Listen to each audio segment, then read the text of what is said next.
I have come here to chew bubblegum and kick ass. Why? Say it!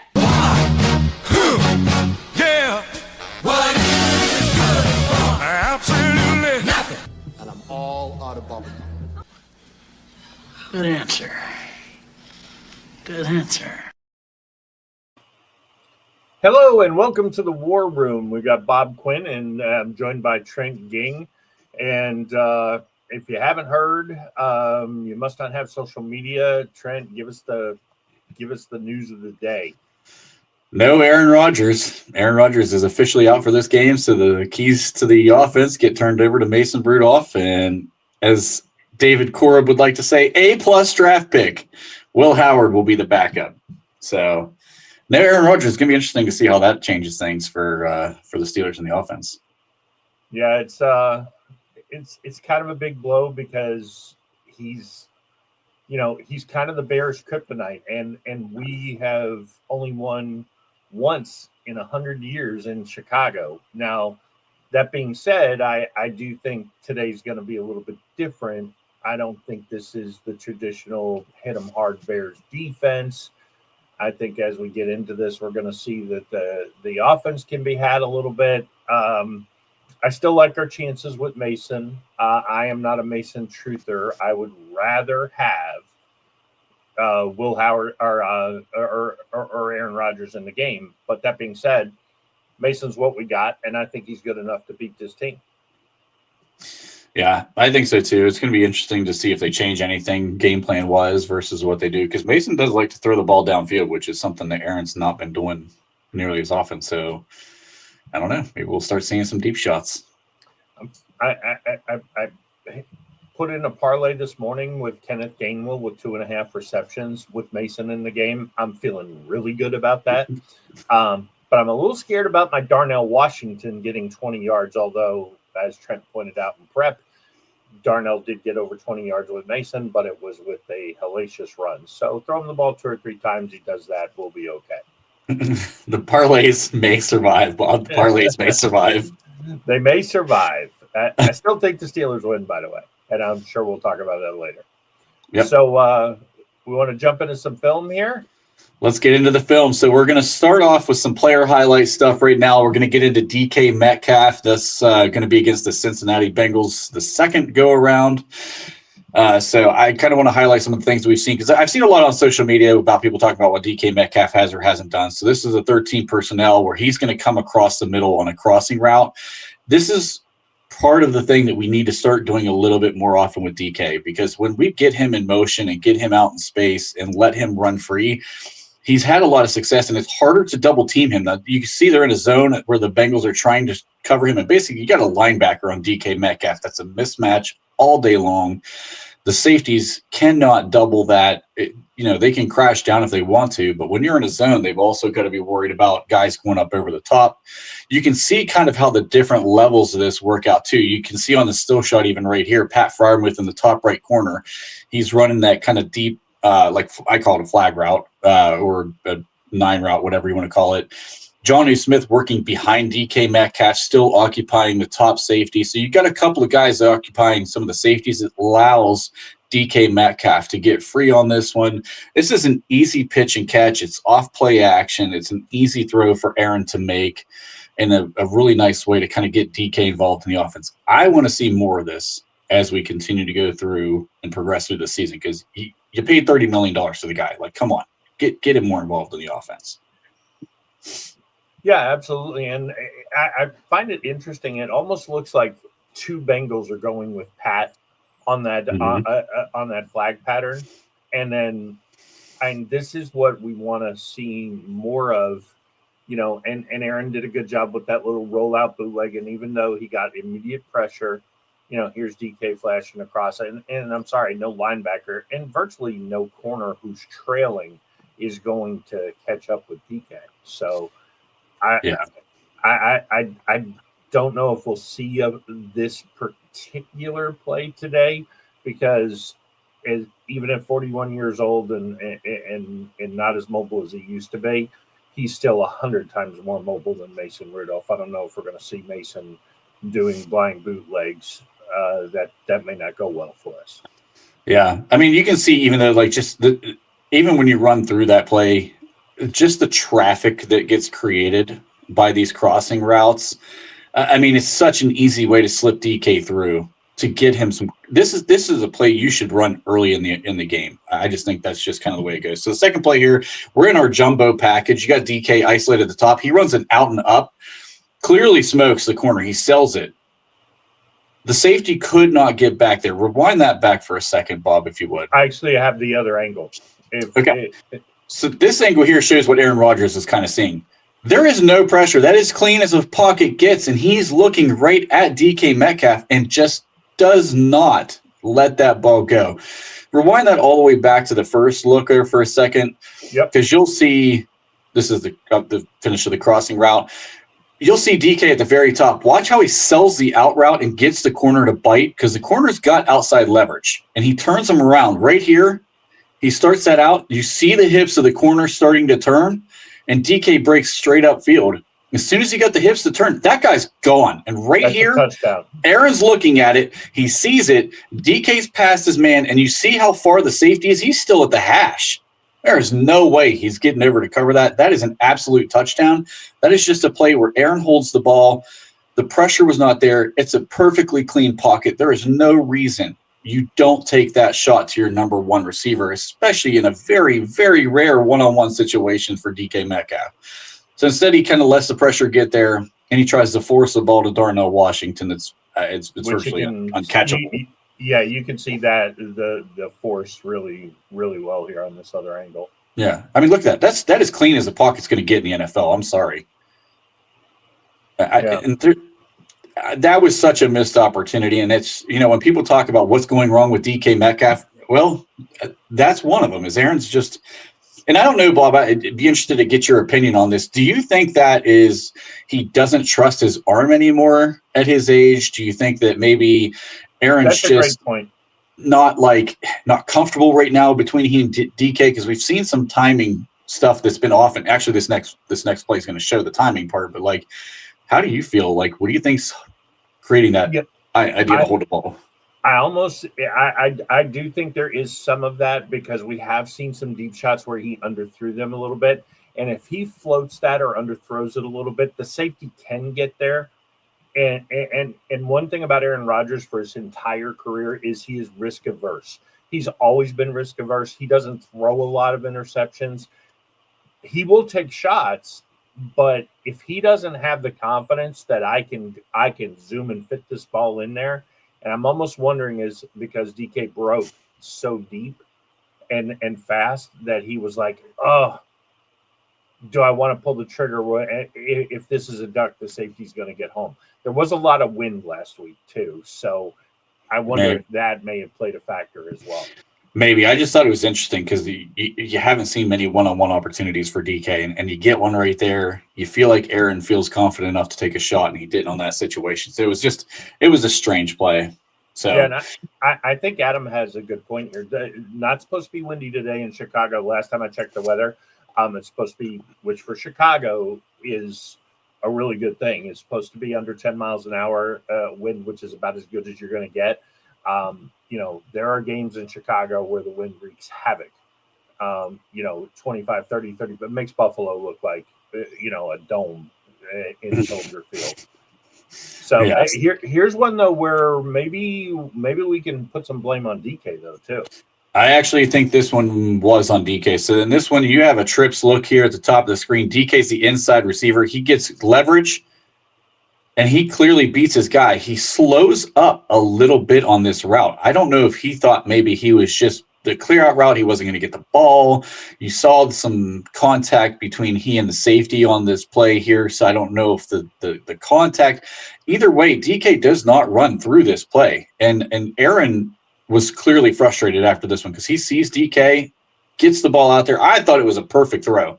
If DK runs that thing through, that is a perfect throw, and I think that's a pretty easy completion for a guy that's your number one wide receiver. So that right there, that one was tough for me. So this one here. Yes. Hold on. Wait a minute. I skipped ahead. You were going to, yeah. There we go. I just think, I don't know, the safety was the one kind of coming down. You can see him in one-on-one coverage. I mean, I don't know what DK's looking at right there. He makes the contact. He didn't necessarily need to make the contact, but he clearly has him beat. I wonder if he had the other guy beat going down the field in the other direction, and Aaron didn't pull the trigger. I wonder if he thought it doesn't matter. He's not going to throw it to me anyway. Yeah, there's definitely some kind of a connection issue right now between DK and Aaron, and it's weird. Maybe it's the drops early in the season. You had pointed that out a number of different times where DK was dropping the ball a lot, but in this one, Aaron clearly was trying to give him a chance, and he didn't run through. So that was kind of a messy one. So I don't know. He channeled his inner George Pickens. He did. All right. Now this right here, number one, I wanted to show this because I've gotten a handful of questions about what a mesh concept is. So I want to show on film what a mesh concept looks like, except don't watch all of this because this is not the best mesh concept. But if you watch Pat Freiermuth comes down to the bottom of the screen, spread out wide, you've got DK Metcalf at the bottom of the screen in the slot, or in the top, and then top in the slot, and you've got Jonnu Smith in the bottom.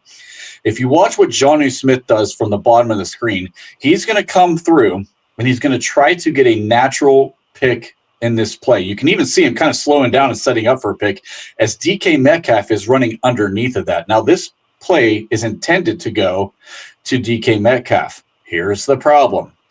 Pittsburgh doing what Pittsburgh does. We had two tight ends on the field.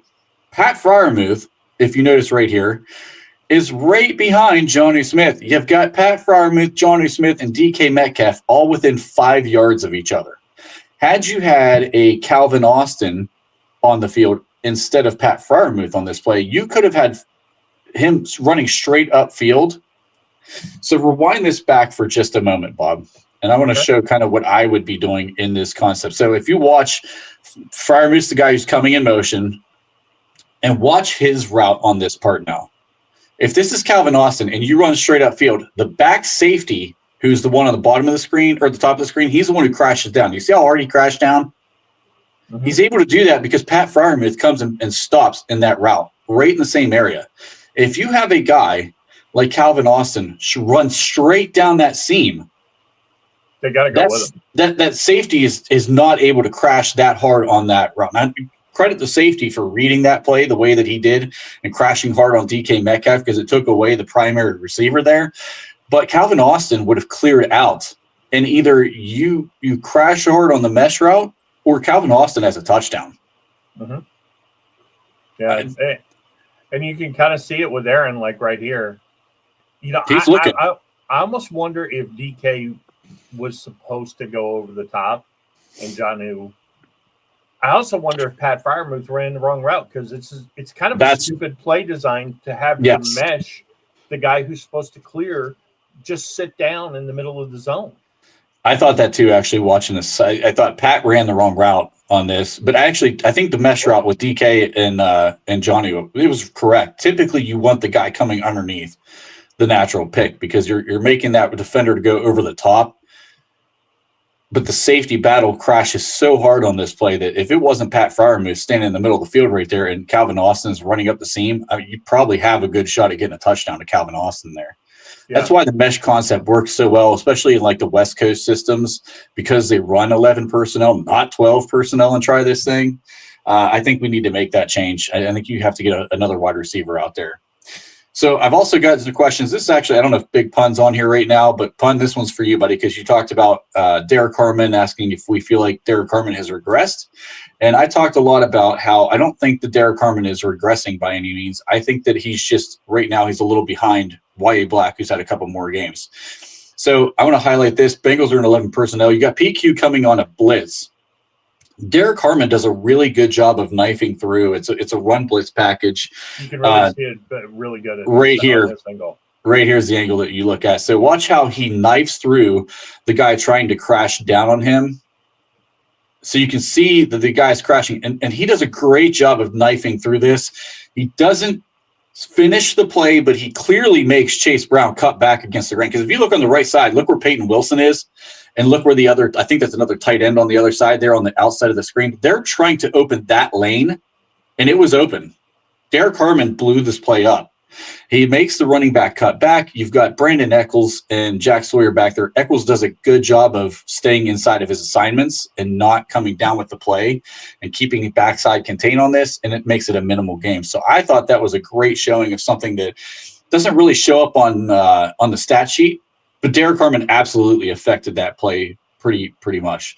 On this one, you'll see that the Bengals are coming out in an offset eye. You've got Harmon in that 4-eye technique. This is just a way of showing how he's using leverage. They talked about his long arms and his power in the run game coming out of college. You see it on tape right here. He just one arms. This is a Cam Hayward special right here. So you can tell the young guys are paying attention to the veteran. He one arms, gets the left arm out there, holds off the tackle from coming in and making that reach block. And he just works his way down the line of scrimmage and limits this to a 4-yard gain, because it could have been more. It could have been a much larger run in this scenario, but I thought he did a great job of getting that arm engaged early, holding off the tackle so the tackle could not get on the inside of him, and he just works down the line to make a play. So I thought that was absolutely a great thing from him. So here he's going to be in the 4-eye technique. If you don't know what a 4-eye technique is, this is actually when a guy is just playing right off the inside shoulder of the tackle, and you can see that's where he's aligned in this look. He tries his club move, so he doesn't get enough of the guard on this, but you can see he's trying the club move.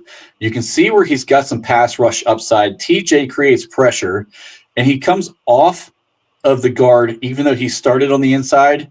Watch him try to chase down Flacco in this scenario. So he's still creating pressure. Again, this is a scenario where does he finish the play? No. Does it show up on the stat sheet? No. But can you see that he's building a package? Because this was the area where they thought he has pass rush upside, but he's not a great pass rusher yet. Keanu Benton does the club swim, which works for him quite a lot. Right there, you can see that he doesn't quite get enough power on the guard with that club move to really move the guard the way he wanted to, but he sticks with the play to create pressure. I think the pass rush is coming for Derrick Harmon. So I wanted to highlight him just because Pun had questions about him regressing. I just think there's some things that aren't quite showing up on the stat sheet, but you can definitely see that this kid is playing pretty well. He's creating some things, especially in the run game. He's making some tackles out there. I've seen him stand up against double teams pretty well. I don't think there's an area of his game that I would say he's doing badly right now. So yeah, the one thing I would also say too is I like that they're starting to play him on TJ's side, because if you're going to double and chip TJ and leave him one-on-one with the guard, I think he is going to get that pressure up the middle if he's one-on-one. And I think we saw where TJ got insta pressure is the Bengals kind of were like, oh shit, we have got to account for him, which means we can't chip TJ. We got to leave him on an island. That could be a big key in the second half of the season for TJ to go out and have 2 or 3 big games. Yep, absolutely. So we're going to switch to the Bears. We're going to talk about the Bears offense. I'll be honest, the Bears defense is going to be hard for me to kind of pick plays out of because, half their defense is out today. But we're going to highlight some things that the Bears offense does well and how you could maybe attack this offense. So in this scenario right here, you're going to have the Bears coming out in an 11 personnel look. The Vikings are in their nickel defense. And right here, if you see, they bring the pressure straight up the middle. I think this is where Caleb Williams could be had. They're on a man look on the back end. Rewind back to that first clip real quick. So if you look at the alignment right here, you end up getting the pressure straight up the middle, and it ends up being a holding penalty on DeAndre Swift, to be honest with you. They kind of bring this like double mug look in the A gaps, and they keep their edges wide. And the reason they keep the edges wide is because, let's be honest, if you've watched Caleb Williams at all, the guy loves to play outside of the structure. He likes to scramble. He likes to create. It's what he does. But bringing the pressure up the middle and keeping the edges out wide kept his contain inside the pocket, and he still escaped, but only because of a holding penalty by DeAndre Swift. This is where I want to see PQ used in this game, is bring him straight up the middle. He's the best, one of the best blitzing linebackers in the NFL. Bring him straight up. Let Herbig and TJ set the edges on the outside, similar to like what you've pointed out in the past, Bob. We've done this with Lamar Jackson, where you just try to keep that contained inside and bring PQ right up the middle. I think that we could have a day with the Bears with that look. So as a result, this play here, this is how dangerous this offense can be.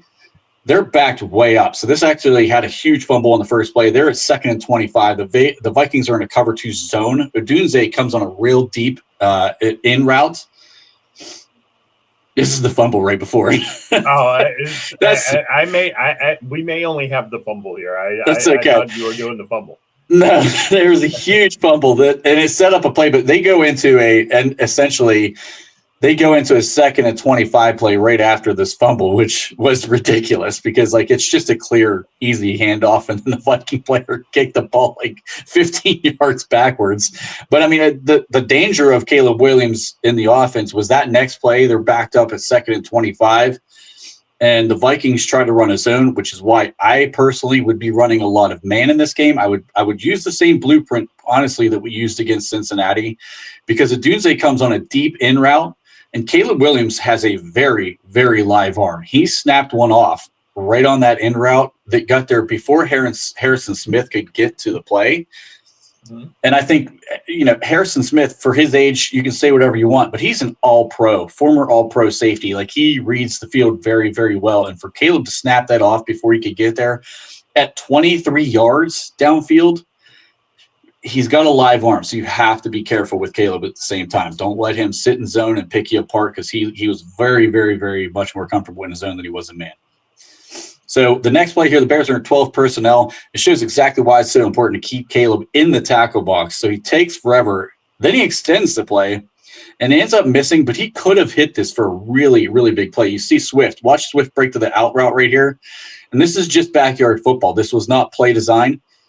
But Caleb held the ball forever. He scrambles. Swift, being a veteran, he breaks outside. Caleb just overthrows this ball, but I mean, he overthrows it. He's already 15 yards downfield, and he probably had another 5. And you got a one-on-one with a corner. I think was the guy back deep there. Which and we've got another angle, I think, where you can really see the Swift adjust here.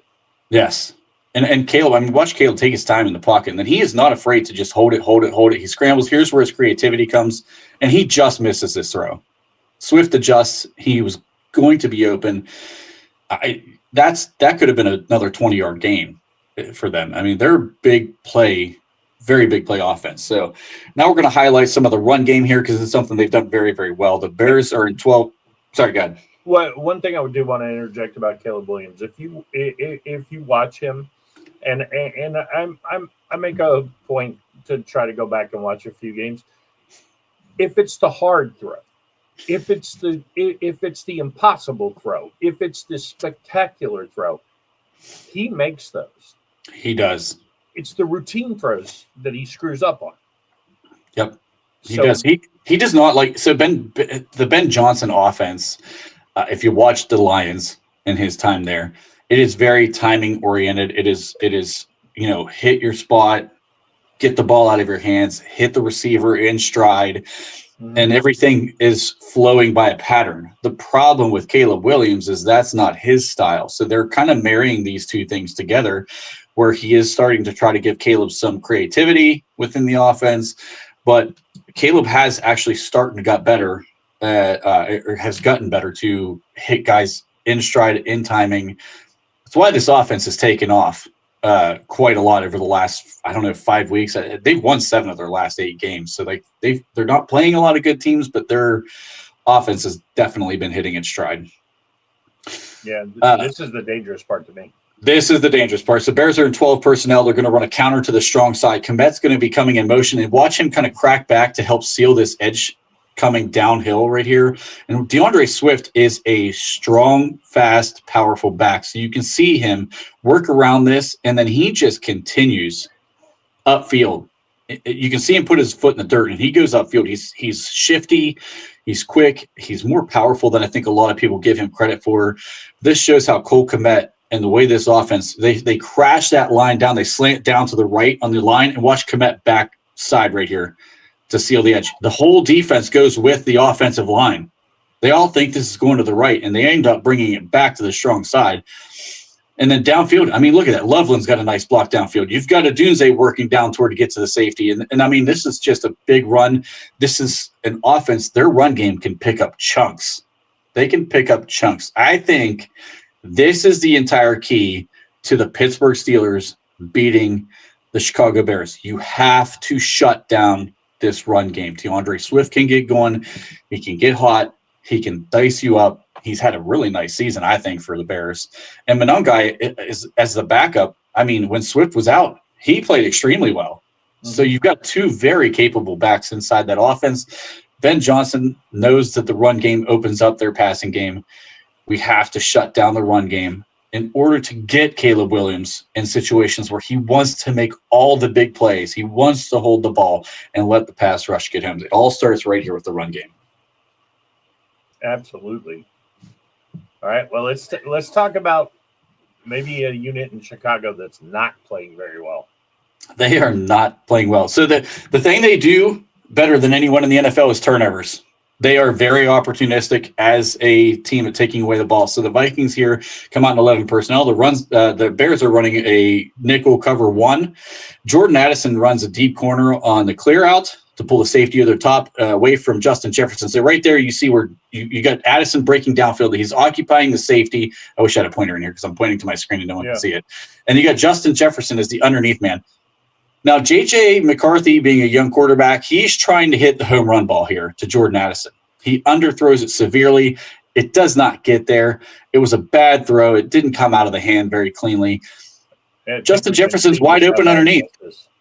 Yeah, Justin Jefferson is wide open underneath. This was an easy pitch and catch that JJ should have just taken the easy throw. Look at Justin Jefferson. He's got a ton of cushion. They're running man-to-man with him, with Stevenson, and he is wide open. And the further he breaks across this, I mean, JJ just should have taken the easy throw, which was about a 10-yard shorter throw than what he ends up trying here. And I mean, you've got Justin Jefferson running all day open. And then instead he tries to force the ball to the big play downfield. But you can see here, the Bears in man coverage, I'm taking my bet on Tyreek Stevenson covering DK Metcalf all day long because Jalen Johnson is not in this game. He's not active. They're not going to have their top cover corner. They are missing one of the safeties. Mm-hmm.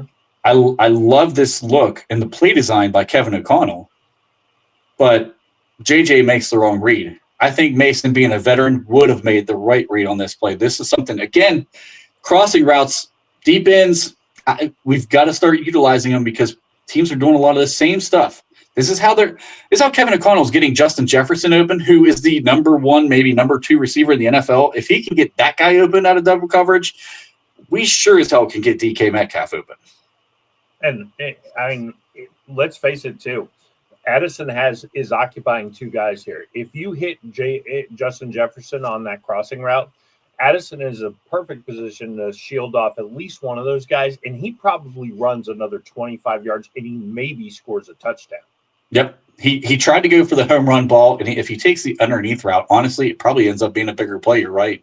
Yeah, because you can see right here, this guy. I mean, and I'm putting it on my screen. The man covering Jefferson, he's got him easily beat. He catches that ball on the run, turns it upfield. Addison's occupying 2. He's only got to beat 2 guys, and Addison theoretically is going to be able to take care of one of them. So you're one-on-one with Justin Jefferson, and that guy's 20 yards downfield. If he comes up to meet him, okay, great. That's probably even a better advantage. But even if he just sticks there, Jefferson might be able to cut back across the field and just beat him to the corner of the end zone. We've talked at length multiple times on the podcast of how little respect Trent and I have for J.J. McCarthy, but this was not a very good play. It was not a good throw. Great design. Kevin O'Connell he got both guys open, honestly. It was a great play design. Poor choice by JJ, who, again, I think this is a young quarterback who he does have an arm. I mean, he has a nice arm, and he tries to do too much on this one. If he had a few years under his belt, this is probably like, I'm definitely taking this underneath route here. So on the second play here, the Bears came out showing a blitz on the second down. It was a cover one look where Brisker is actually up the line of scrimmage, especially with their linebackers out. I think you're going to see Brisker coming up a lot like this same look. So you see Brisker come up in this cover one look. They only end up rushing 4 guys without getting any pressure. They're just daring J.J. McCarthy to throw the football. The Vikings in 11 personnel watch the safety rotate over the top with Justin Jefferson, ends up leaving Jordan Addison on the post route wide open. This should have been a big play, and they just missed it. So this is the first play here. The second play here. Watch Justin Jefferson brings the safety. Ends up being a play where on the other angle of this, you could have seen Jordan Addison. He breaks wide open. This might have been the third play. Yeah, actually, I think this one got slipped in there by accident. Yeah, this is the play right here. Yes, so because Jordan Addison's on the bottom of the screen. Watch him right there. He tries that little out and straight up the seam, and JJ just misses him right here. That should have been a huge gain right there. That's something that I thought was a big missed opportunity. But there you can tell, if they're going to shadow and double team DK Metcalf, we run a Roman Wilson on that play, that could end up being a big play. So I hope they kind of pay attention to that because Addison definitely cooked his guy. Yeah, we only have the one angle on that one, but yeah, you can see. Yeah, I mean, Jordan Addison right there, he's out of the slot in the bottom of that screen. I mean, you can see, look at the safety immediately break over towards Justin Jefferson's side. This is exactly what you keep seeing with DK Metcalf. The only problem is we're not allowing the other guys time to get downfield. The Vikings do allow this, and you see Jordan Addison right there on the bottom of the screen. He just slips right behind everybody. And that's something Roman Wilson or Calvin Austin, quite honestly, could make this type of play. JJ, again, not being a great quarterback. He misses the throw. It's just off. It wasn't off by a lot, to be fair, to JJ McCarthy. But this should have been a monster play. I mean, you got Addison, 25? What is that, 25? Almost 30 yards downfield on this play? Yeah. That would have been a huge play right there if they were able to convert that. So just missed it. Yeah, like you said, let the big dogs eat on this, and we know who the big dog is in Pittsburgh as far as catching the ball. Yep. All right, so this one here, Kenneth Gainwell. Especially if Mason is playing. So this is a play where I highlight that they were going a lot of one-on-one with Justin Jefferson here. They had Tyreek Stevenson one-on-one in man coverage. It's another cover one look. Justin Jefferson runs an 8-yard in on this play. He sets up the corner, snaps the route off to create separation. That's something that I want to see a little bit better from DK. He isn't the most crisp route runner in the world where Justin Jefferson is. You can really see the nice in break here from this. Yes. Yes. So I really want to see Roman and look at him. See how he set up the corner? Like he's pushing the corner out and then snaps in hard on this break. That's how he's creating separation. That's what the elite wide receivers do. That's something I think DK Metcalf can continue to get better at. He's been doing a pretty good job of this. But if they're going to leave DK one-on-one, again, where's this look? Right in the middle of the field. Every single one of these plays that are open with one-on-one coverages, right to the middle of the field. I would point out too, if this is the nickel or dime, the guy who's starting to chase Hawkinson across the field, if that's the nickel or dime corner, they may be more inclined to say, hell, they're going to throw the ball to DK.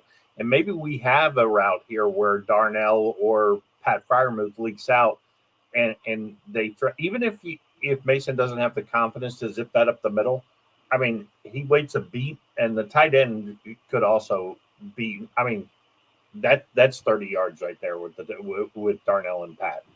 Yeah. If you go outside. Yep. I think the key here offensively, get DK and Roman Wilson spread out away from the end line and have them really kind of start getting downfield and give them time to get out of their breaks before you're throwing the ball. We've seen this too often from Aaron Rodgers. He's not he's not letting them get through progressions and get through their routes. So I just think right there, like, I mean, look at that. It's such an easy pitch and catch for a quarterback. The vision is right down the middle, right in front of you. You got a receiver snapping off his route perfectly. This one's a pretty perfectly placed ball too. That's there. Like you throw a little behind him, but yeah, it's close enough. For JJ McCarthy, it's a great fucking. That's a perfect throw for JJ. It hit the wide receiver in the hands this time. So the others we saw hit the dirt. So I mean, this is improvement. Yeah, so absolutely. I don't know. I think that's the keys. I mean, you gotta look at what the Bears are missing 5 of their 11 starters on defense today.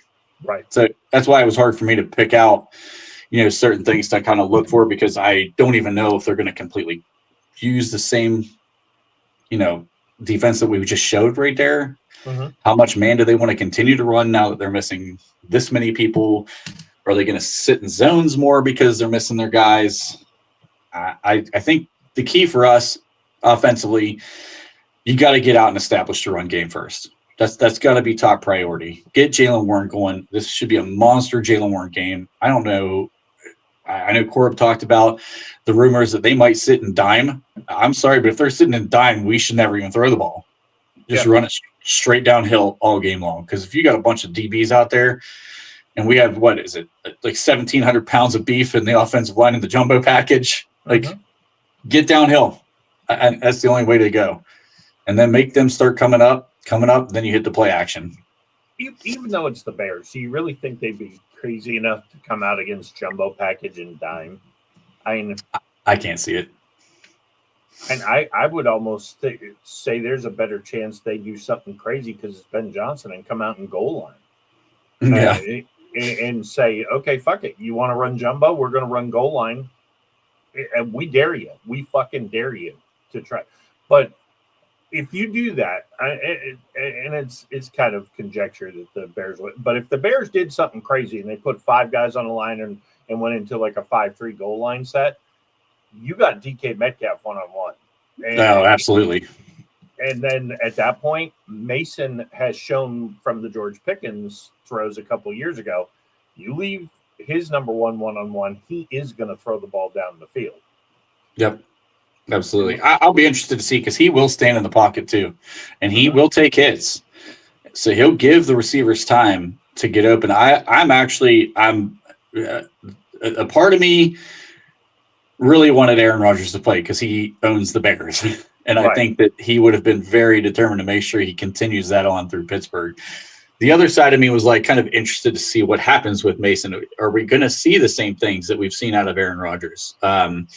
In that first or the second clip that we showed of DK running the out and up, how much of that is Mike Tomlin telling a Hall of Fame quarterback the same things he was telling Kenny Pickett, Russell Wilson, Justin Fields? Just take the safe route.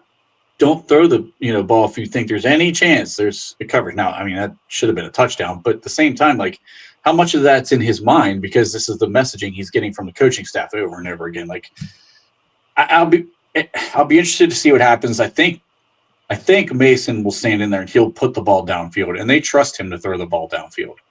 Mm-hmm. Should be interesting to see if it looks any different. I know Dave is probably sitting there already with his umbrella and his black cloud. And Ben Johnson is a good offensive coach. Yes. But ultimately, a lot of this comes down to personnel. And yes, Ben Johnson is a great coach, but this isn't Jahmyr Gibbs, Jared Goff, and the Lions offensive line. This is the Bears offensive line, which has been playing pretty okay, but they are middle of the road. And DeAndre Swift, who's a good back, but really the best part of his career is behind him, although he's still playing pretty well this year.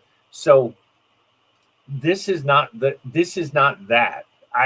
There'll be some scheme things, but I think the Jalen Ramsey has been a revelation the last couple of weeks at safety. I think he is going to take away a lot of the little tricks Ben Johnson likes to do. Kind of like Aaron would have been on offense. I think Jalen's an eraser on defense at safety. Yeah, I agree. He's definitely changed his defense a lot on that back end. So, and I hope we see a lot more James Pierre in this one than we see of Darius Slay, because Rome Odunze is not who you want Darius Slay Garden in this game at all. Yes, that could turn out not so great. That could be bad. Have we heard anything about whether Aaron is dressing?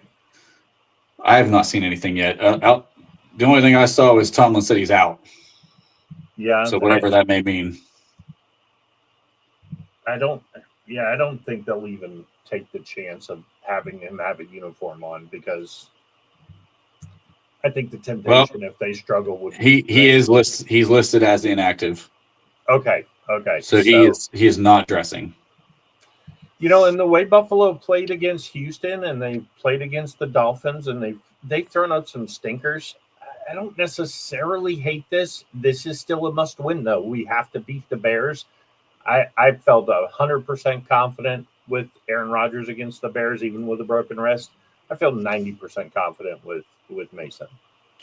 Yeah, I mean, that defense is horrible. The only thing that is their saving grace is they lead the league in turnovers. They generate a lot of turnovers. I think they had 3 interceptions in that game. But again, it's JJ McCarthy. He was throwing a lot of it right to him. But their team has been very opportunistic throughout the season. So I think we need to pick and choose when we're taking our shots, which is why I would like to see the run game established early and often, to start drawing the safeties up toward the line of scrimmage.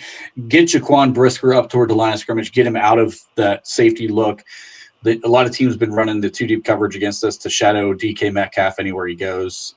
So running the ball effectively is going to bring them out of that, draw them back into the line of scrimmage, or at least the tackle box, or the box, and make it an 8-man box.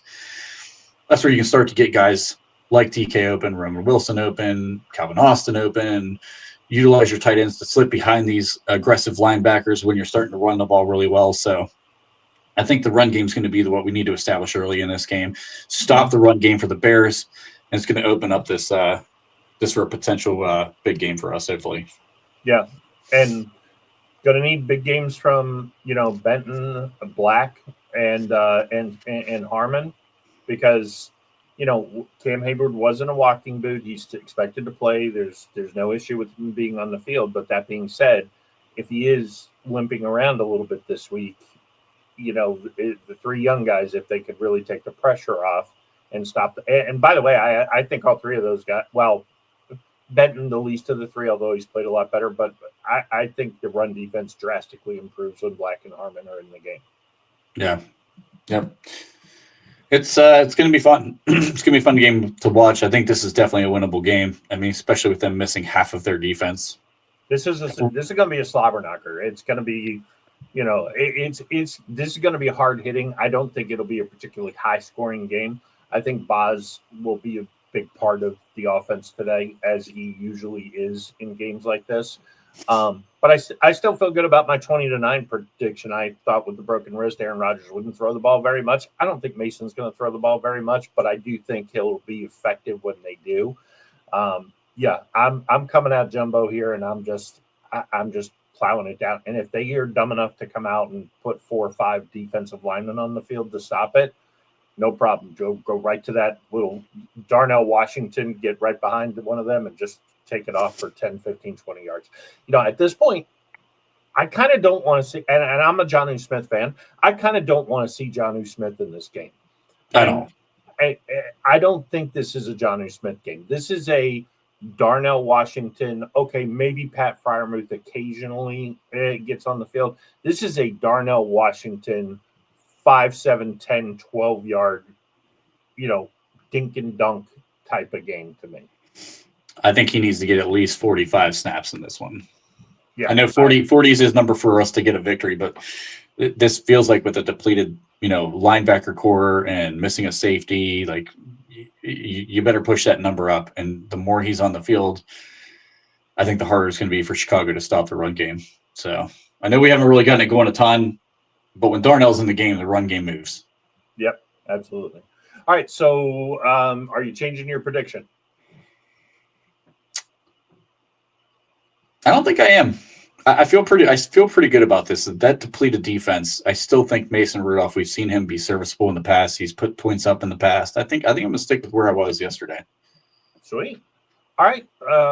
Well, unless somebody in the audience has questions, this has been great stuff. This is our second outing with it. I think we did a little better with the highlight package today. So, we'll be doing this before Steeler games for the rest of the season. So, join us, like, subscribe. We'll be here tomorrow night to break it down either way. But any last stuff, Trent?